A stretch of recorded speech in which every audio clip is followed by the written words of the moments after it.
On the 23rd of October, 1983, a prison guard walks down a narrow concrete corridor in Marion, Illinois.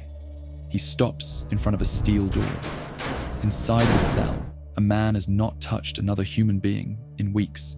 The slot opens. Breakfast slides through. The door never does. This is the story of solitary confinement. For most of human history, prisons were loud places, crowded cells, chain gangs, public punishments. But in the late 1700s, a new idea emerged. Maybe isolation could reform people. Maybe silence could force reflection. Religious groups in the United States believed criminals could become morally pure if separated from the corruption of society. They called it penitence. It is where the word penitentiary comes from. In 1829, Eastern State Penitentiary opened in Philadelphia. The prison was revolutionary. Every prisoner lived alone. They ate alone, worked alone, slept alone. Guards even covered inmates' heads when moving them through hallways so they could not see each other.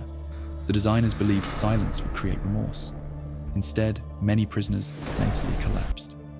Visitors described inmates whispering to walls and pacing in circles for hours.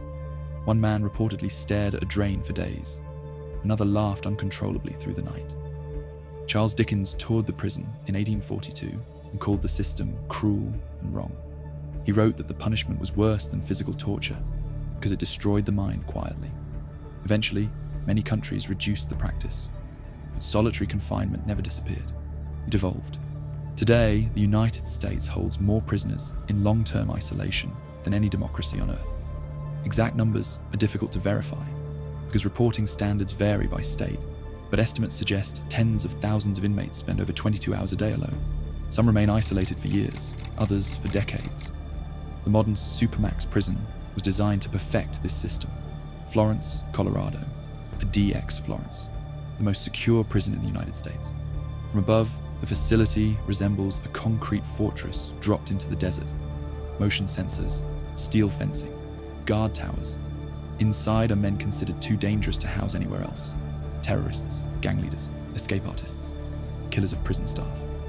Most inmates spend nearly all day inside a single concrete room. The cells are around 7 by 12 feet. A poured concrete bed, a steel toilet, a small desk fixed to the wall. Windows are narrow and angled upward, so prisoners cannot see the mountains outside. Some inmates describe losing track of seasons entirely. Meals arrive through slots in the doors. Recreation happens alone in concrete enclosures, sometimes called dog runs. Human interaction is minimal and tightly controlled. The prison was intentionally engineered to reduce unpredictability. In many ways, it functions less like a traditional prison and more like a human containment system.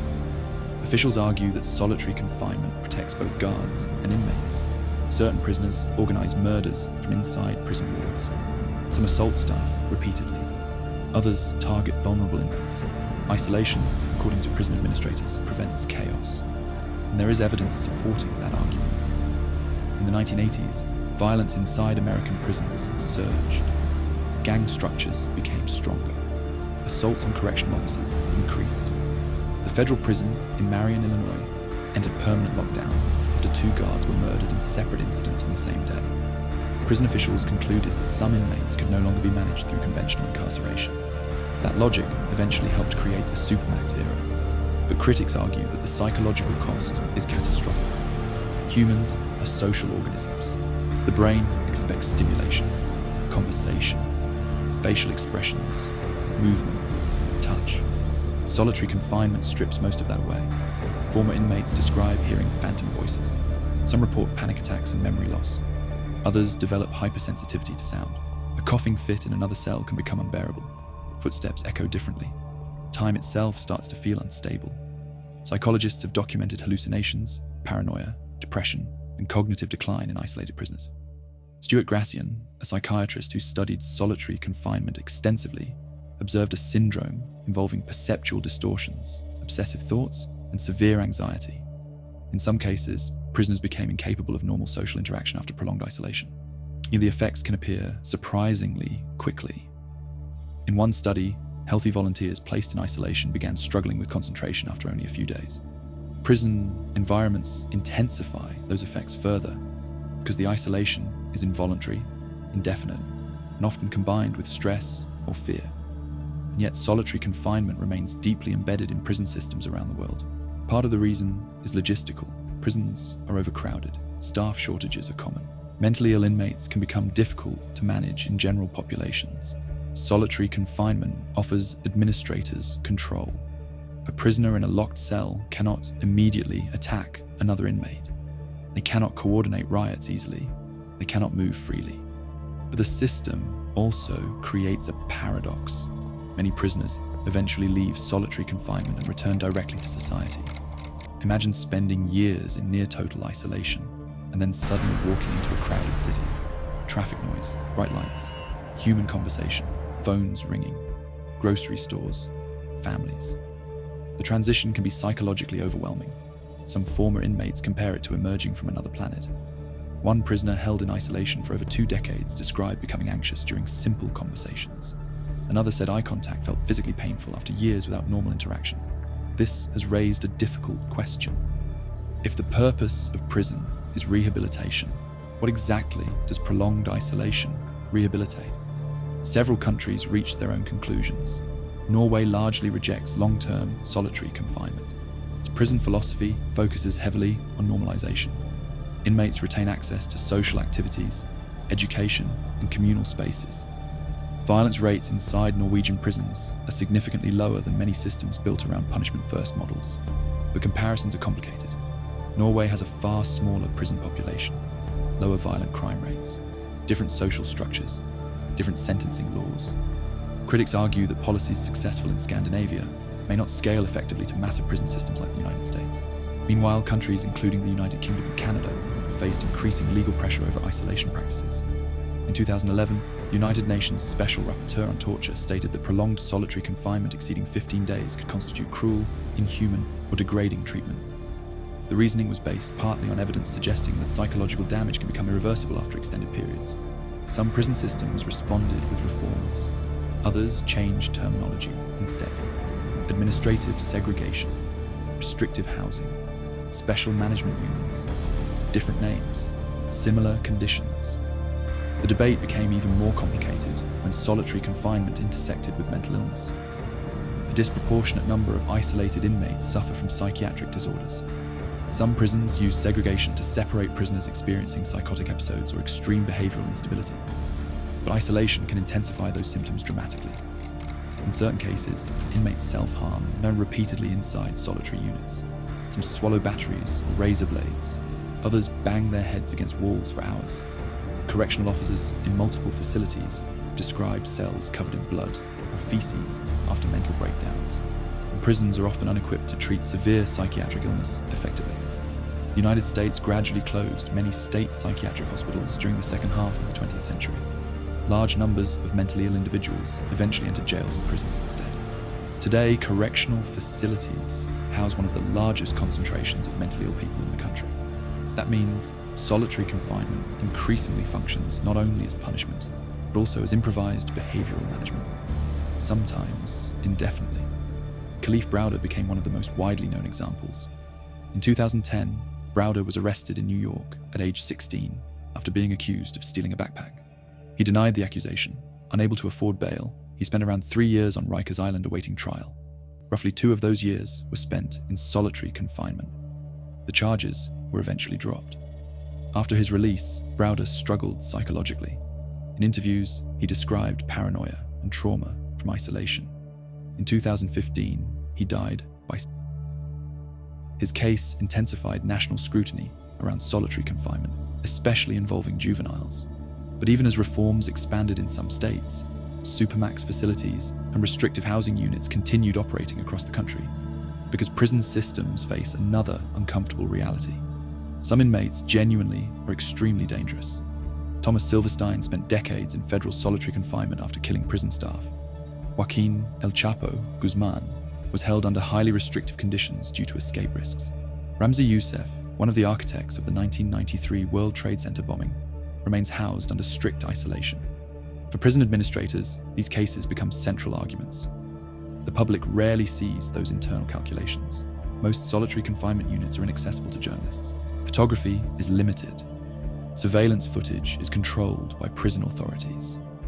Much of what the outside world understands about isolation comes from lawsuits, testimonies, leaked reports, and former inmates, which creates another strange aspect of solitary confinement. It is both highly visible and largely invisible. Everyone knows prisons exist. Very few people know what prolonged isolation actually looks like. A steel door, fluorescent lights, concrete, silence, and time. Lots of time. The modern prison system depends heavily on separation. Separation from society. Separation from victims. Separation from freedom. Solitary confinement pushes that logic to its furthest point.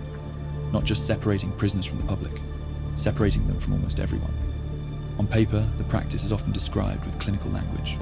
Security housing, behavioral control, risk management. But inside the cells, the experience is deeply human. A man counting footsteps, another talking to insects, someone pressing their ear against a steel door, hoping to hear another voice. And the debate surrounding solitary confinement may ultimately reveal something larger than prison policy itself. Every society creates systems for dealing with people it fears. The question is not whether dangerous individuals exist. The question is how far a civilization is willing to go to contain them. Because somewhere tonight, a food tray will slide through another steel slot. A fluorescent light will continue buzzing overhead. And someone will sit alone in a concrete room, waiting for a door that just may not open for years.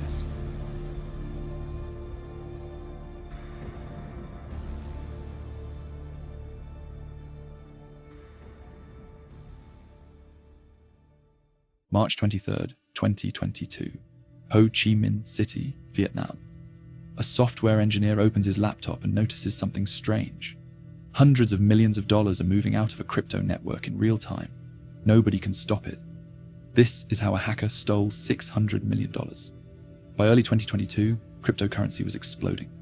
Millions of people were pouring money into digital coins, NFT projects, and online games. One of the biggest was Axie Infinity, a colourful game where players collected cartoon creatures called Axies and battled each other online. At its peak, some players were earning more money from the game than from real jobs, especially in countries like the Philippines and Vietnam. But Axie Infinity had a problem. The game ran on Ethereum. Ethereum was secure, but it was also slow and expensive. Small transactions could cost huge fees. So the company behind Axie Infinity built something called the Ronin network, a custom sidechain designed specifically for the game. It worked almost perfectly. Transactions became cheap, fast, seamless. Millions of users flooded in. By early 2022, the Ronin network was processing enormous amounts of money every single day. Eventually, more than 25% of all NFT trading volume flowed through it. The network became one of the most valuable crypto ecosystems on the planet, and that made it a target. Unlike Bitcoin, crypto networks are not protected by vault doors or armed guards. They are protected by code, specifically by private cryptographic keys. Whoever controls those keys controls the money. Ronin used something called validator nodes. These validators approved withdrawals and transactions across the network. There were only 9 total validators.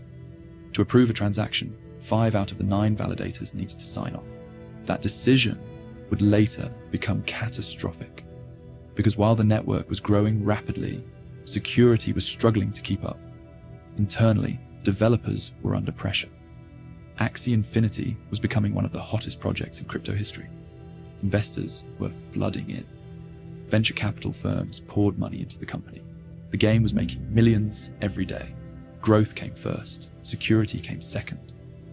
At some point during the chaos, attackers began probing the system, quietly, patiently. Unlike movie hackers smashing keyboards in dark rooms, real cybercriminals often move slowly. They study employee behavior, internal systems, access points, communication patterns. The group behind the attack is widely believed to have been Lazarus Group, a hacking organization allegedly tied to North Korea. And Lazarus was not some random cybercrime crew.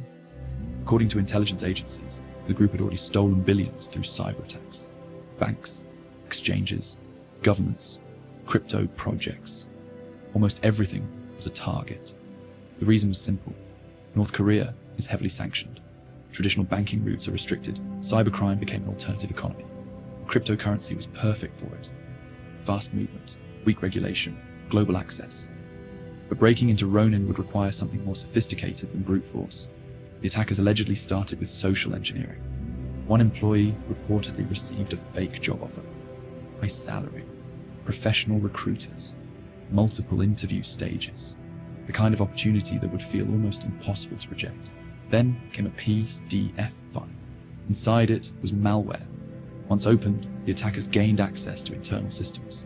From there, they allegedly moved deeper into the network, searching for validator access. This part is important. The Ronin network only required 5 validator signatures to approve withdrawals. The attackers eventually gained control of 4. They still needed 1. And this is where an old shortcut came back to haunt the company. Months earlier, Axie Infinity had experienced explosive growth. Transactions overwhelmed the network. To reduce congestion, the company temporarily allowed its own systems to approve transactions on behalf of another organization called the Axie DAO. The shortcut was supposed to be temporary, but access permissions remained active. The attackers found them. Now they had the 5th validator. That was enough. On March 23rd, 2022, the hackers executed 2 enormous transactions. One stole over 173,000 Ethereum. The other stole 25.5 million USDC stablecoins. Combined value at the time, around $600 million. The money disappeared almost instantly. And the worst part was that nobody noticed. Not for 6 days. The Ronin network continued operating normally, while hundreds of millions of dollars were already gone. The breach was finally discovered after a user tried withdrawing funds and couldn't. Only then did engineers realize the reserves had vanished. Panic spread immediately. The Ronin bridge was shut down. Trading froze. Users rushed online, searching for answers. Some believed the entire ecosystem was collapsing in real time. Others thought the money was gone forever.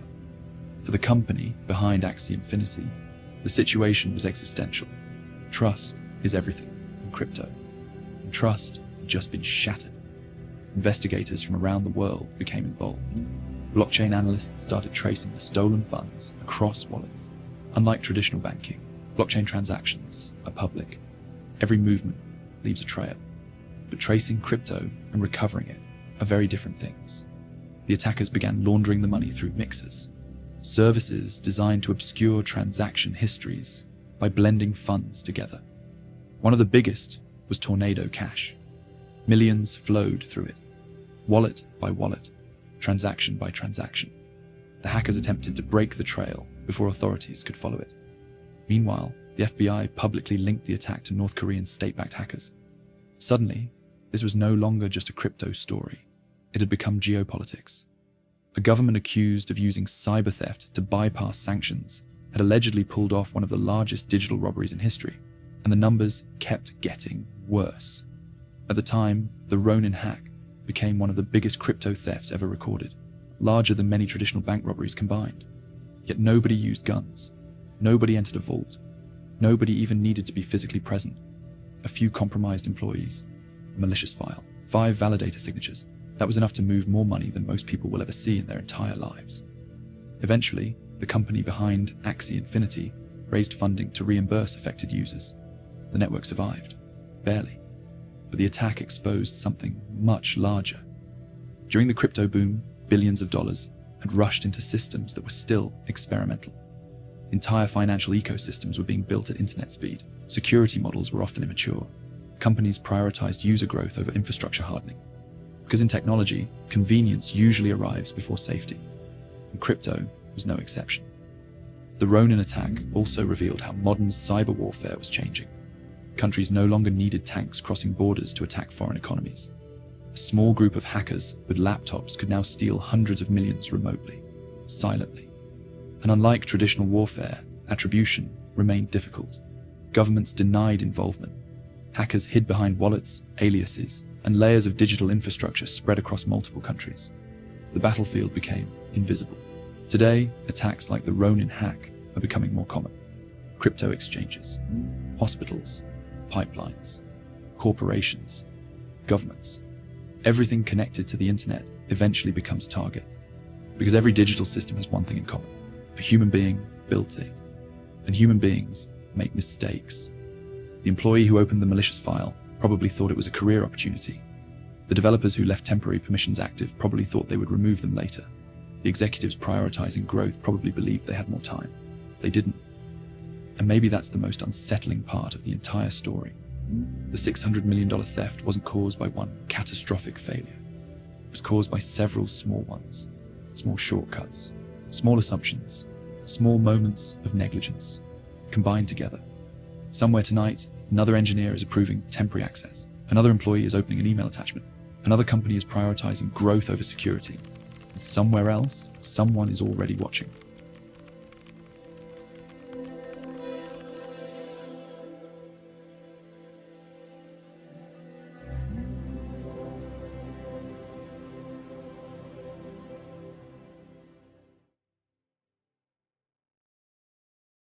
On the 2nd of January 2007, a woman stood motionless beside the frozen Tumen River on the border of North Korea and China.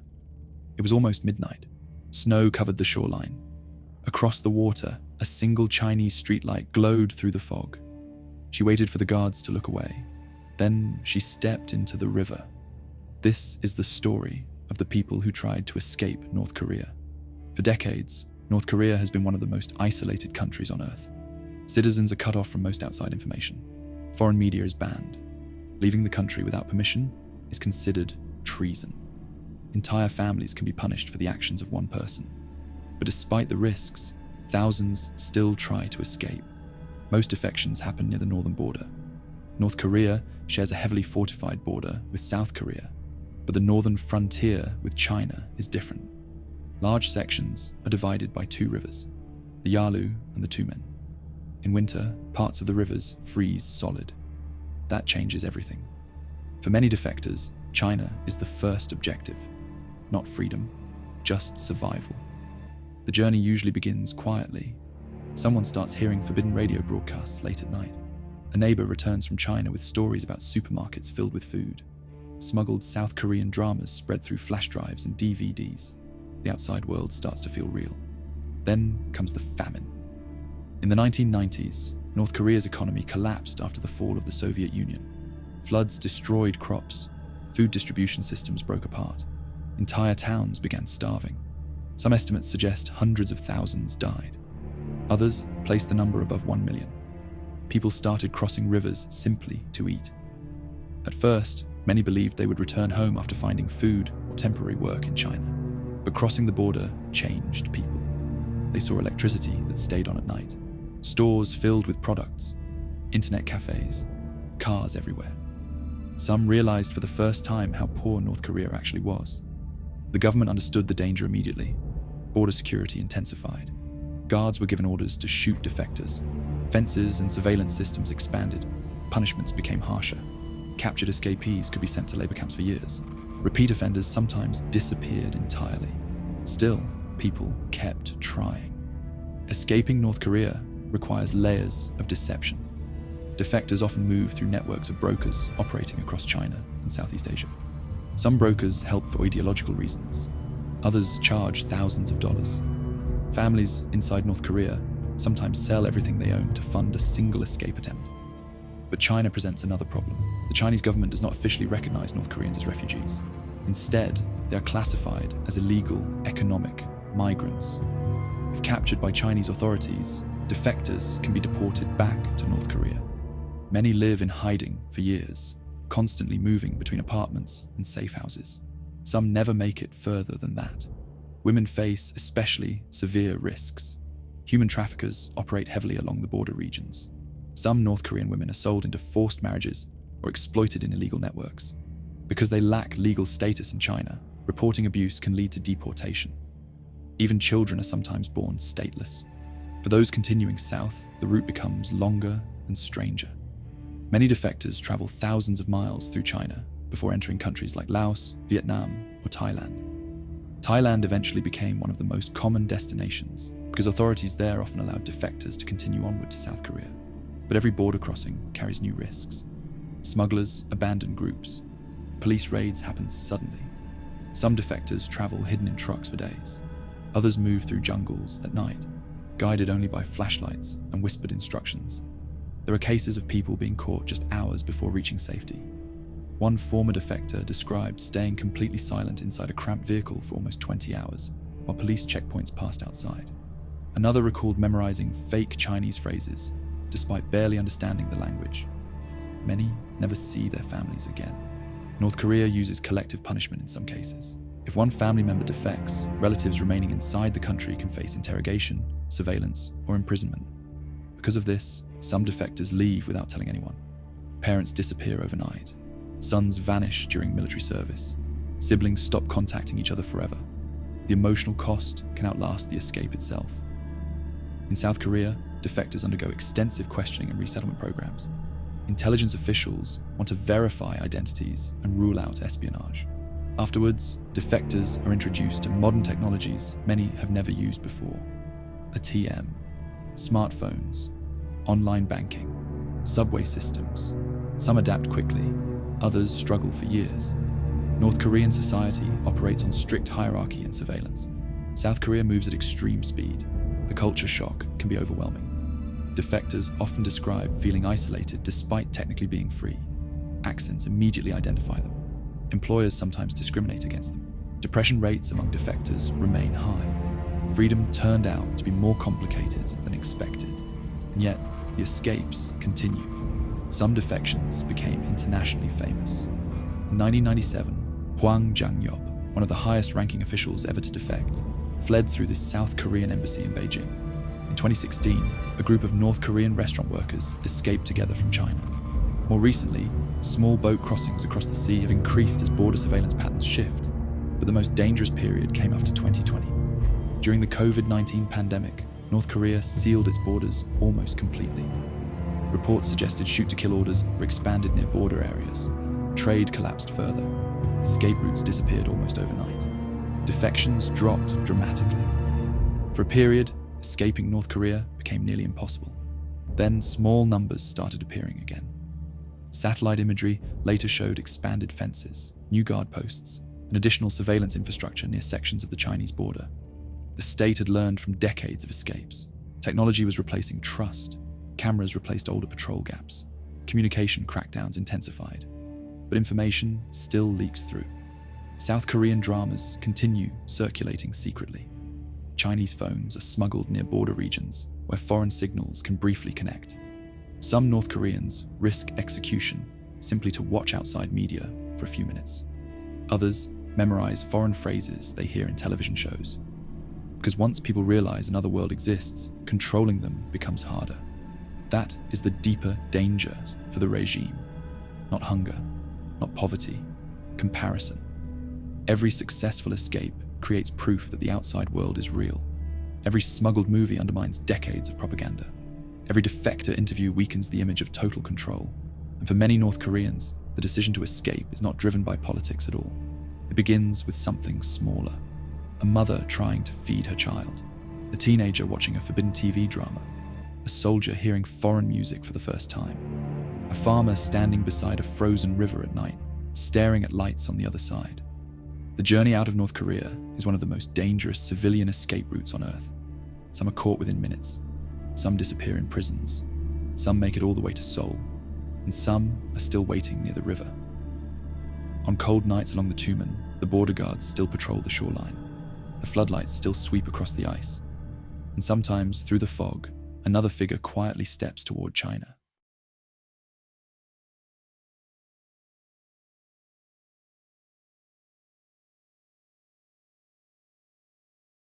On a humid evening in 1954, a black family pulled into a gas station outside Anna, Illinois.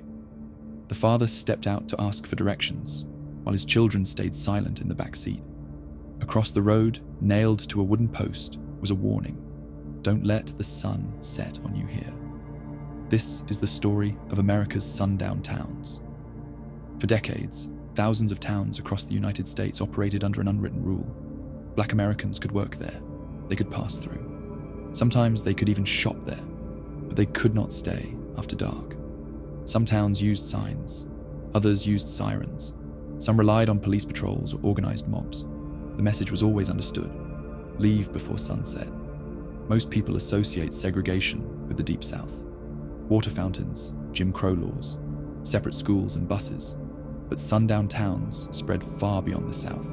They existed in states like Illinois, Indiana, Oregon, Ohio, Michigan, and California. Entire communities across the Midwest and West became almost completely white on purpose. Many of these towns were not always white. In the late 1800s, black families lived throughout small-town America. Some owned businesses, some worked railroads or farms. Others had escaped the South, hoping for something safer. But as the country industrialized and racial tensions grew, violent campaigns began pushing black residents out. Sometimes it happened overnight. In 1901, the town of Pierce City, Missouri, exploded into chaos after a white woman was found murdered. A black man was accused without trial. Before any investigation concluded, white mobs began attacking black neighborhoods. Homes were burned. Families fled into nearby forests. Several people were lynched. By the next morning, most of the town's black population had disappeared. They never returned. Other towns removed black residents more quietly. Local business owners refused housing. Banks denied loans. Real estate agents blocked purchases. Police stopped black drivers repeatedly until they stopped coming altogether. The violence didn't always need to be visible. Fear did most of the work. One of the most infamous examples was Anna, Illinois. Some claimed the town's name stood for "Ain't no Negroes Allowed."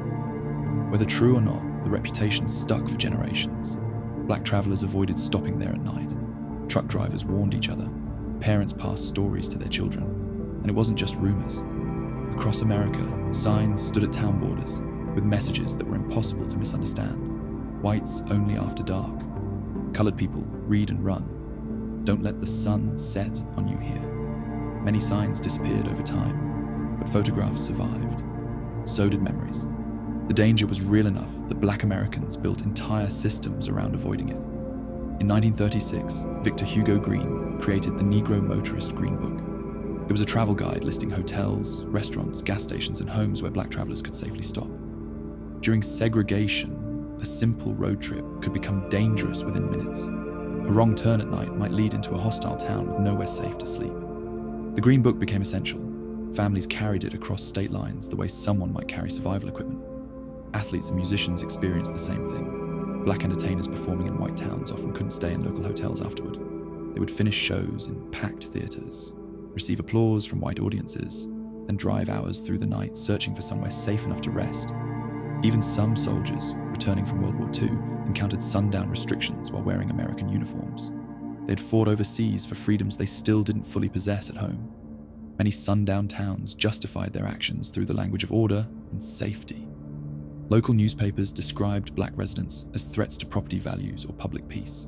Town councils denied discrimination entirely while maintaining all white neighborhoods for decades. The system became deeply embedded in American suburbia after World War II. As millions of white families moved into new suburbs, black Americans were systematically excluded through housing covenants and federal lending practices. One of the most powerful tools was redlining. Banks and government agencies marked black neighborhoods as financially risky, making loans almost impossible to obtain. Meanwhile, white suburbs received massive investment. Some developments included explicit contracts stating homes could not be sold to non-white families. Entire towns transformed into unofficial white zones without needing signs anymore. And unlike segregation laws in the South, sundown towns often escaped national attention. There were no dramatic television images of separate water fountains, no governors standing in school doorways. The discrimination was quieter, more decentralized, harder to expose. Some towns became so uniformly white that residents later denied anything had ever happened. In the 1970s and 1980s, civil rights researchers began uncovering patterns hidden in census data. Hundreds of towns across northern states had black populations that suddenly collapsed to near zero within a single decade, sometimes after race riots, sometimes after organized expulsions, sometimes after years of intimidation nobody formally documented. Historian James Lowen spent years investigating these towns. He found thousands of possible examples across the United States. Many communities still showed overwhelming racial homogeneity generations later. Some residents admitted the truth openly. Others insisted black families just never wanted to live there. But former residents remembered different stories. Stories about police escorts to county lines, about houses vandalized after dark, about schools warning black students not to stay too late after sports games, about local restaurants refusing service once the sun went down. Some stories sounded almost unreal. In certain towns, sirens would sound at sunset every evening. Officially, they marked curfew hours or volunteer firefighter shifts. But black residents understood the real meaning immediately: leave. Even today, some former sundown towns still carry reputations that discourage outsiders from stopping there at night. Online maps and databases track communities accused of maintaining hostile racial climates. In some places, demographic patterns remain almost unchanged from decades earlier. Yet the legacy of sundown towns extends beyond individual communities. They helped shape modern American geography itself: wealth accumulation, school funding, property ownership, policing patterns, political divides. Entire regions became racially segregated through generations of exclusion. Many Americans never learned this history. Sundown towns rarely appeared in textbooks. Some local governments avoided discussing them entirely. Acknowledging the past raised uncomfortable questions about property wealth, community identity, and inherited privilege. But the evidence never fully disappeared. Old newspaper archives, census records, family stories, real estate contracts, photographs of signs standing beside highways. And then there are the towns themselves. Drive through parts of the Midwest late at night, and you'll still find communities with almost no black residents, despite being surrounded by diverse cities only miles away. Some changed. Some publicly apologized. Others stayed silent. The signs mostly vanished long ago. But for generations of black Americans, the warning didn't need to stay posted forever. Once a town became known, the memory spread on its own. Parents warned their children. Travelers warned their friends. Entire routes across America were shaped by fear passed quietly between families. And in some places, as the sun still drops below empty streets and old railroad tracks, people continue driving without stopping.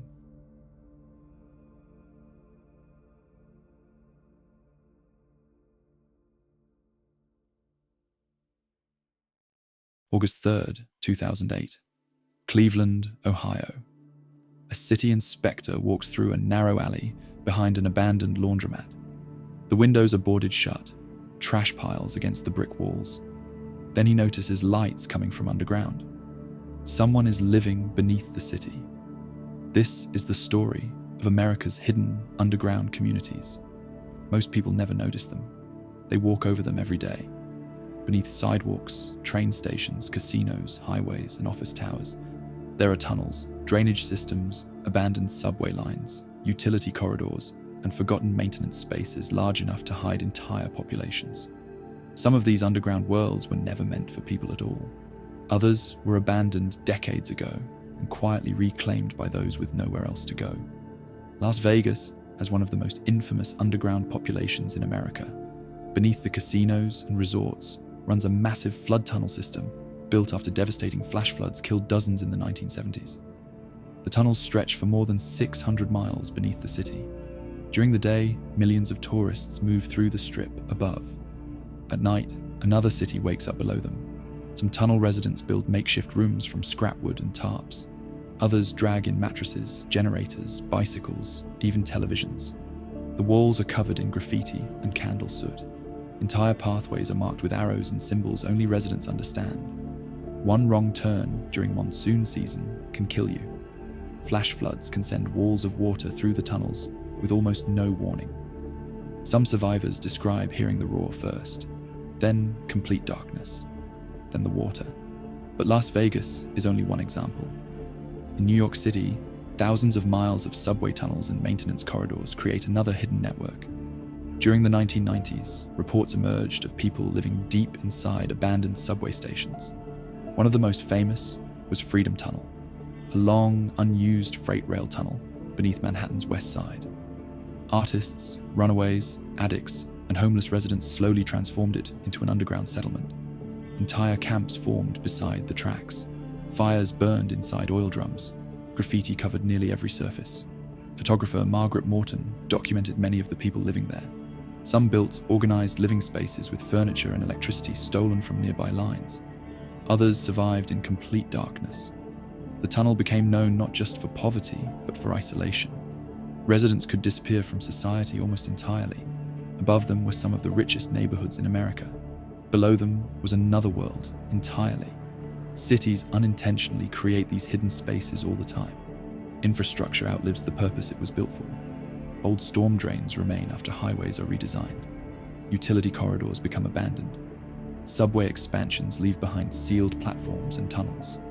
In places like Chicago, Seattle, and Portland, layers of forgotten infrastructure still exist beneath modern streets. Some are sealed off. Others remain surprisingly accessible. Seattle's underground is especially strange. In the late 1800s, much of the city was rebuilt after a devastating fire.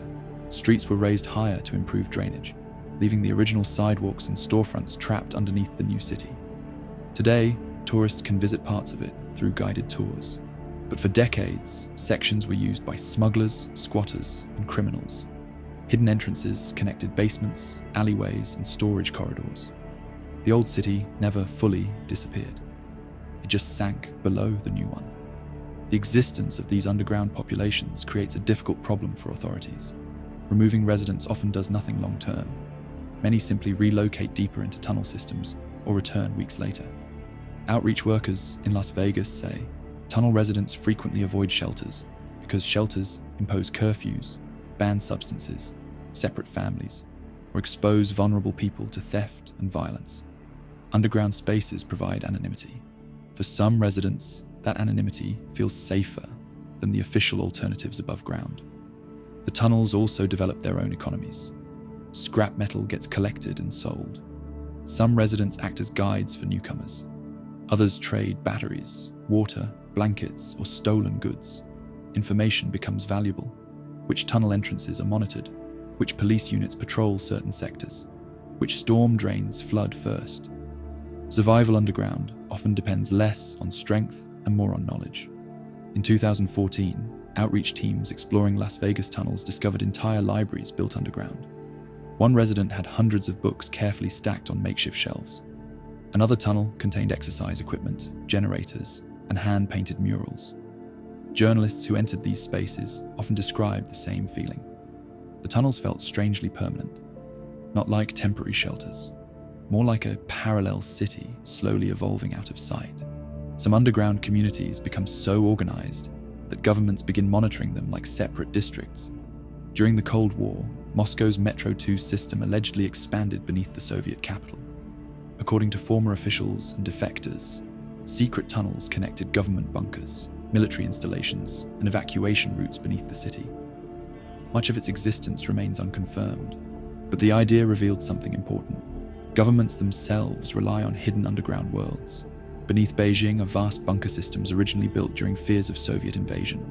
During the Second World War, London's underground stations became giant bomb shelters protecting civilians during German air raids. In modern Switzerland, enough nuclear bunkers reportedly exist to shelter nearly the entire population. Underground infrastructure is often built for emergencies, but once constructed, these systems rarely disappear completely. In America, many hidden underground areas were built rapidly during moments of panic. Fallout shelters during the Cold War, utility tunnels during industrial booms, subway expansions that lost funding halfway through construction. Entire systems became forgotten because cities changed faster than planners expected. But abandoned infrastructure rarely stays empty forever. Someone eventually finds it. There are dangers beyond floods and collapse. Underground communities are vulnerable to disease outbreaks, electrical fires, violent crime, and toxic air quality. Carbon monoxide can accumulate without ventilation.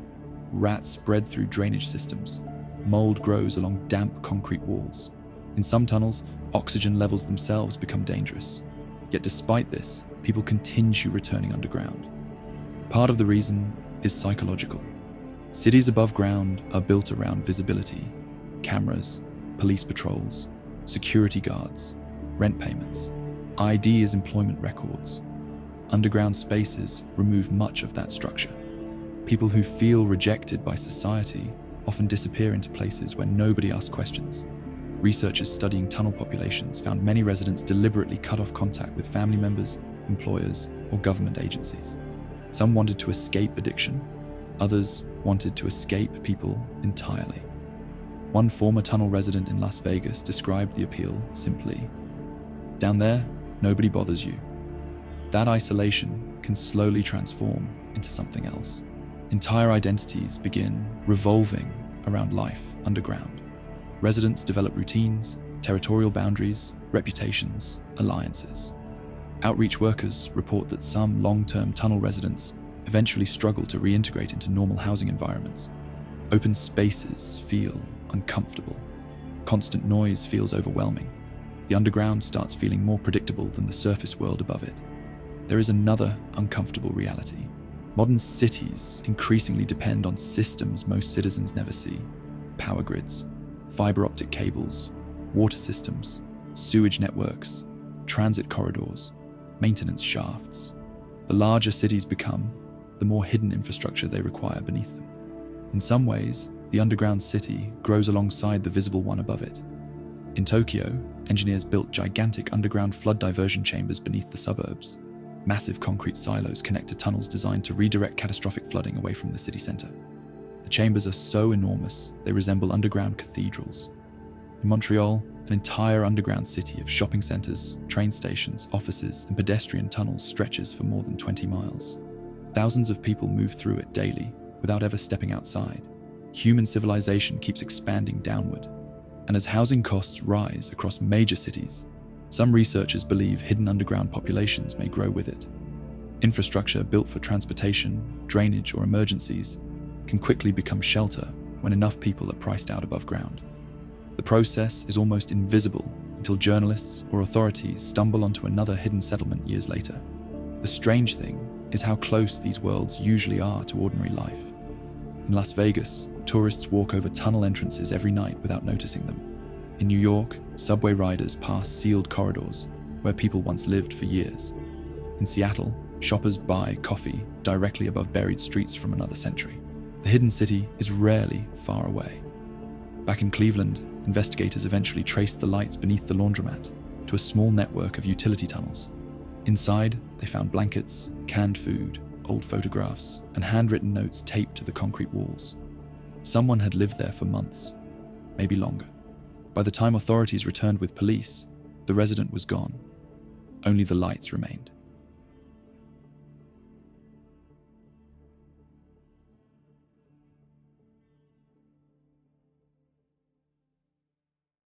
March 11th, 2016, Broward County, Florida.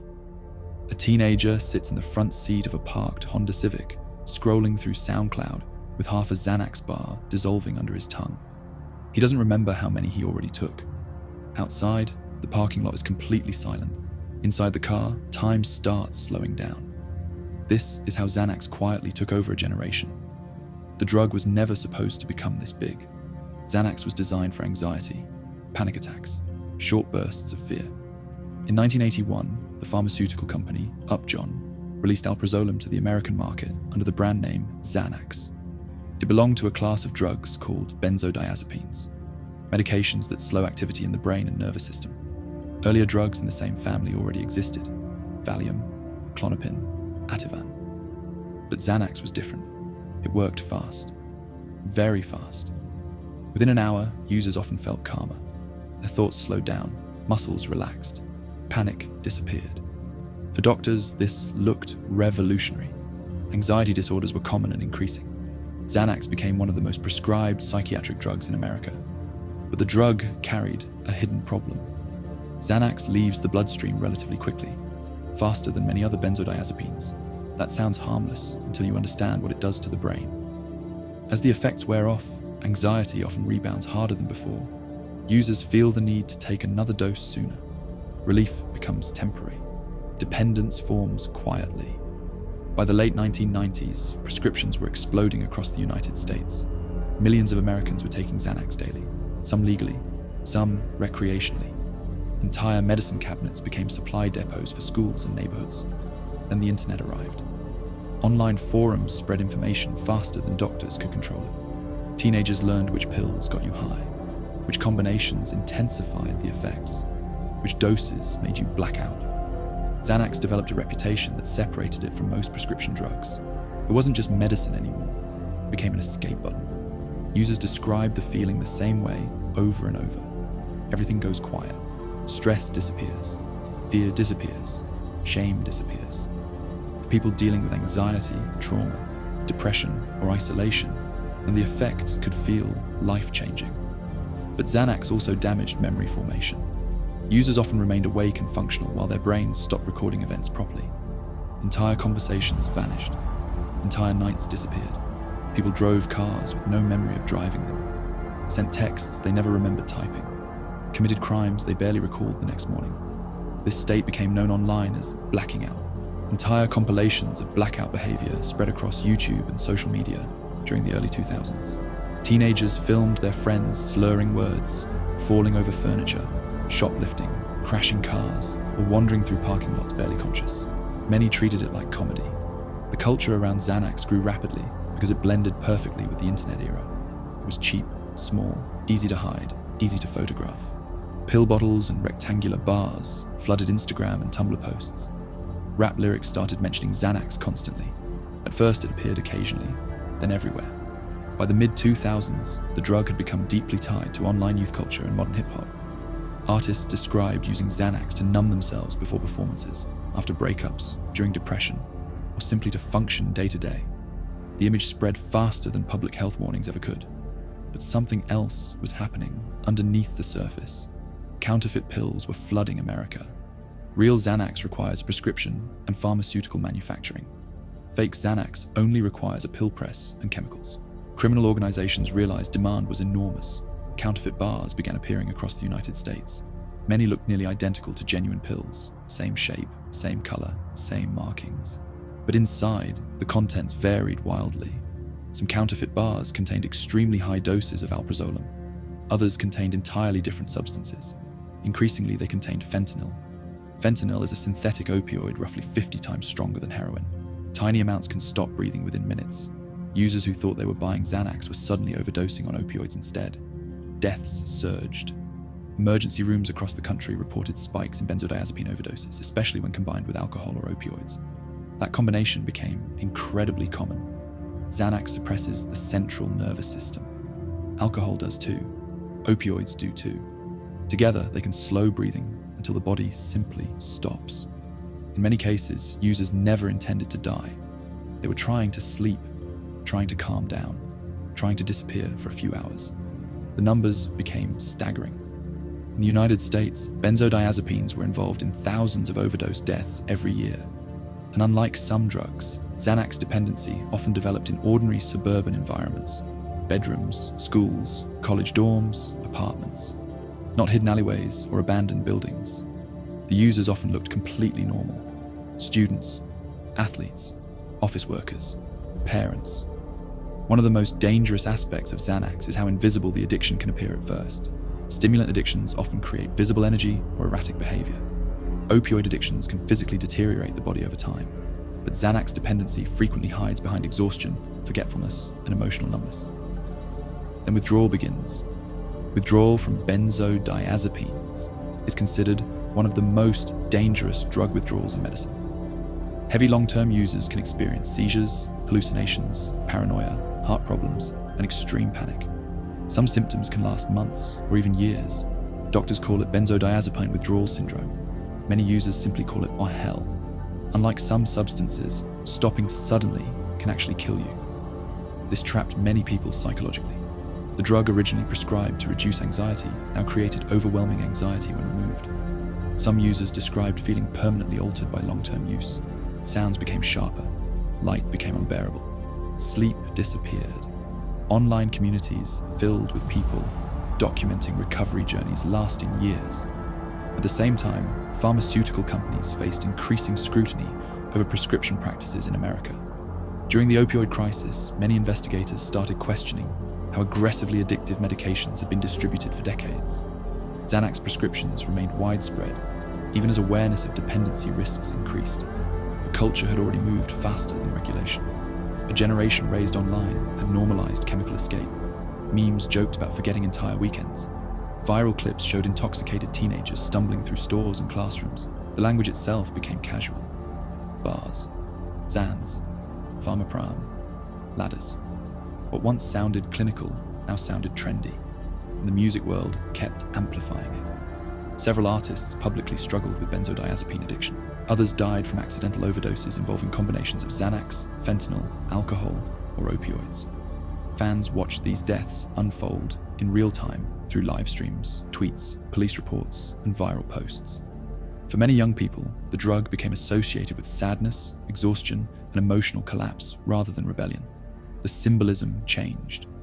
Older drug cultures often revolved around excess, partying, or aggression. Xanax culture felt emptier, more detached, less energetic. The aesthetics reflected it too. Dark bedrooms, late-night scrolling, emotional numbness, isolation. A generation increasingly raised through screens found a drug that muted everything those screens intensified. Fear, comparison, loneliness, pressure. And the timing mattered. During the 2000s and 10s, anxiety disorders among young people appeared to rise dramatically. Social media transformed adolescence into a constant performance. Every mistake became permanent. Every insecurity became measurable through likes, followers, and attention. Sleep patterns worsened. Isolation increased. Many young people described feeling permanently overstimulated. Xanax promised silence, for a few hours at least. Chemically manufactured silence comes with a cost. Tolerance develops, doses increase, memory fractures, emotional processing weakens. Some long-term users reported feeling disconnected from reality itself. Days blurred together, relationships collapsed, careers disappeared. And because Xanax was legal medicine, many people underestimated how dangerous it could become. The image of addiction in popular culture often centers around needles, homelessness, or visible physical collapse. Xanax addiction rarely looked like that in the beginning. Sometimes it looked like a college student sleeping through class, a friend slurring words at dinner, a co-worker forgetting conversations, a teenager locking themselves in their room for weeks. The drug spread quietly because the damage spread quietly first. And suddenly, a car accident, an overdose, a seizure, a funeral. Today, Xanax remains one of the most recognized psychiatric drugs in the world. Millions still use benzodiazepines medically and responsibly under supervision. For some patients, they genuinely improve quality of life. But the broader cultural story surrounding Xanax became something far larger than medicine. It became a mirror reflecting a generation overwhelmed by speed, noise, pressure, loneliness, and permanent connection. A generation searching for a way to shut its own brain off for just a little while. The teenager sitting in that Honda Civic in Florida eventually woke up hours later with no memory of how the night ended. His phone contained texts he didn't remember sending. His car had somehow moved 3 blocks away. He stared at the messages for several minutes trying to piece the night together. He wasn't unique. Millions of people experienced the same thing. Because the most dangerous part of Xanax was never just the chemical itself. It was how perfectly it fit the world that created it.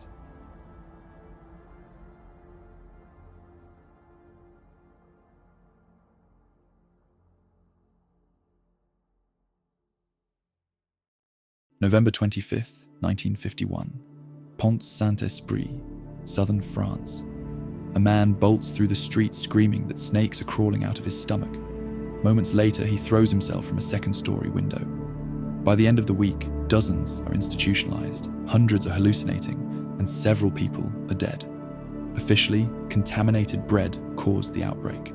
But years later, documents and testimony would point towards something else entirely. A covert experiment connected to the CIA. This is the story of the most terrifying government experiments. Governments experiment constantly. Usually the subjects know, sometimes they don't. During the Cold War especially, fear transformed intelligence agencies into organizations willing to test almost anything if it meant gaining an advantage over an enemy. Some experiments were small, others altered entire cities. Many remained hidden for decades, and some still raise questions today. In the 1950s, the United States Navy launched Operation Sea Spray. A ship sat off the coast of San Francisco and sprayed massive quantities of bacteria into the air over the city. The military wanted to study how vulnerable large urban populations were to biological attacks.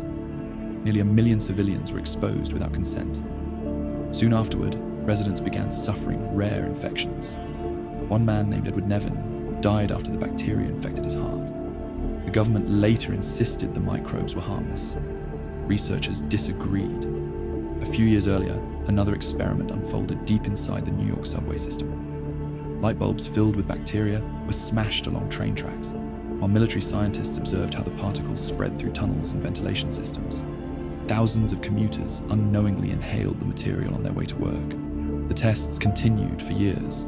Similar experiments were later conducted in bus terminals, airports, and government buildings across the United States.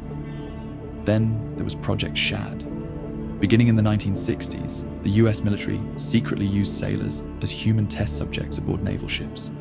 Crews were exposed to chemical and biological agents, including nerve agent simulants and bacteria. Many participants had no idea what they were being exposed to.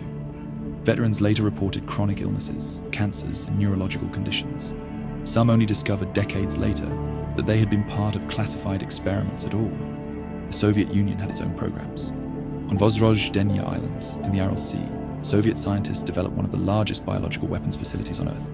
Anthrax, plague, and smallpox were weaponized there in secret. Entire towns near the region were kept isolated from outsiders. In 1971, a Soviet vessel reportedly released smallpox particles near the island. Soon after, a young woman aboard a nearby research ship became infected.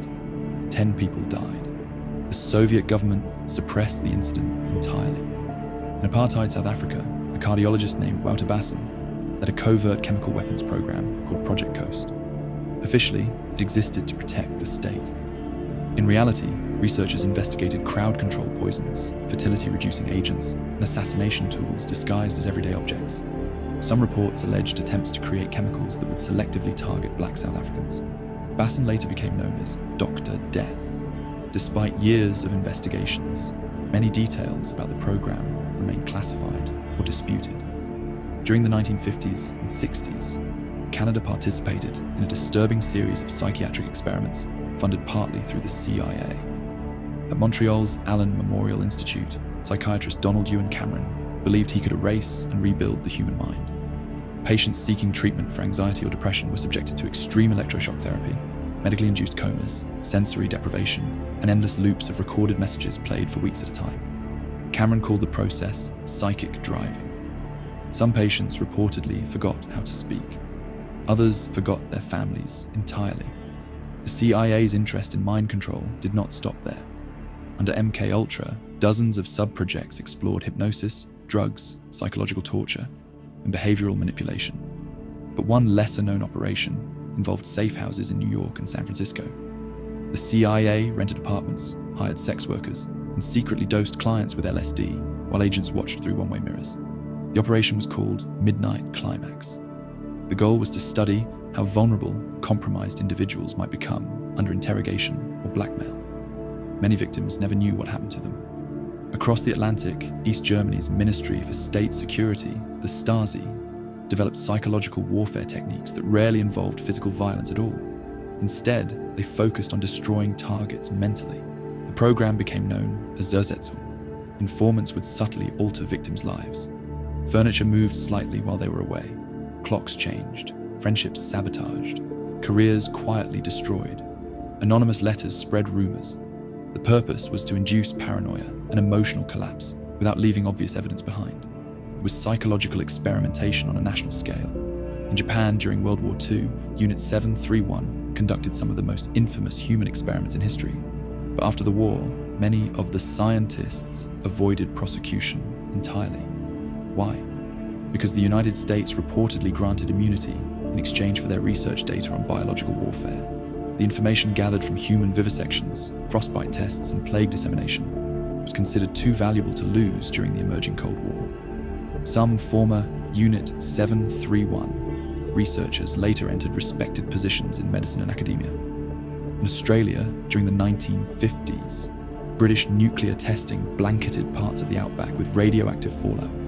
Indigenous Aboriginal communities living near the test zones were given little warning. Soldiers were ordered to march toward mushroom clouds during exercises designed to study battlefield survivability after nuclear detonations. Some participants later developed cancers and chronic illnesses. Documents revealed that officials were aware many safety measures were inadequate. In the United States, another classified effort explored weather manipulation. Project Storm Fury attempted to weaken hurricanes by seeding them with silver iodide. Scientists hoped storms could be redirected or diminished.